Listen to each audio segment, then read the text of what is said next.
400 ملیارەکەی بەغداد یەکێکە لەو بابەتە زۆر گرنگ و ئەستیارانەی بەردەوام لەگەڵ باسکردنیدا هەورێک لە گومان و ترس و دڵەڕاوکێ بەدوای خۆیدا دێنێت.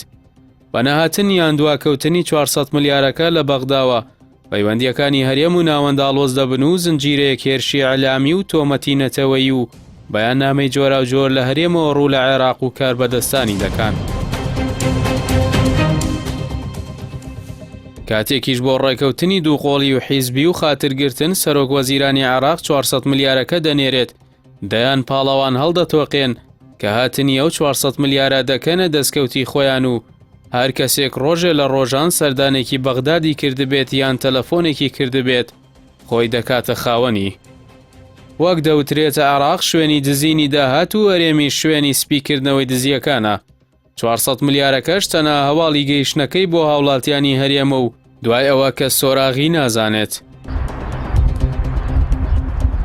بەهاتنی ئەو بڕەپارەیە نەداهاتی مانگانەی وەزارەتی دارایی زیاد دەکات، نە هیچ پرۆژەیەکی نوێش ڕادەگەێنرێت، بەڵکو هەڵمەتەکانی هاشتاگی تۆڕە کۆمەڵایەتیەکان و لێدوانی پەرلەمانتار و بەرپرسانی حیزبیش ناتوانێت سەرەداوێک لەو 400 ملیارە بدۆزنەوە.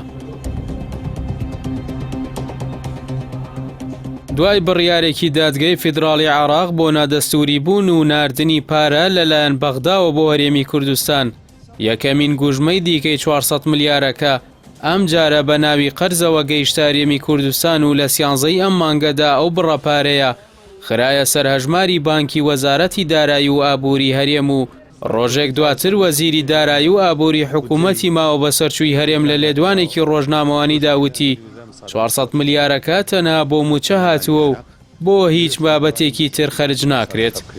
400 ملیارەکەش بۆ موچە هاتووە، بۆ غێری موچە هیچ شتێکی بۆ شتێکی سەر ناکرێت. بەڵام کەس نەیزانی بۆچی بەهاتنی 400 ملیارەکەی بەغدا ڕاستە و خۆداهاتی نەوت و ناوخۆ کەمی کرد. گومانی ئەوە دەکرێت کە 400 ملیارەکەی بەغدا دەستێوەردانی تێدا بکرێت. بۆ پێی وەزارەتی دارایی زۆر بە کەمی ئاگاداری داهاتەکانە و تەنها زانیاری لەسەر ئەو داهاتە هەیە کە مانگانە پێی دەدرێت بۆ دابەشکردنی موچە. بۆ پێی داهاتەکانی ناوخۆ و خاڵە سنووریەکان ناگەڕێنەوە وەزارەتەکە و داهاتی نەوتیش بەشێکی زۆر کەمی دێتە بەردەستی وەزارەتەکە.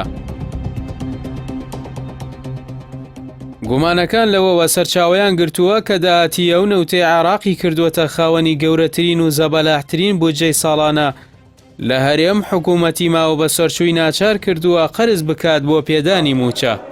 ڕۆژە خزمەتگوزاریەکانیش لە بیری حکوومەت چوونەتەوە دوای ئەوەی چەندین ساڵ بە سەردانانی بەردی بناغەیاندا تێدەپەڕێت.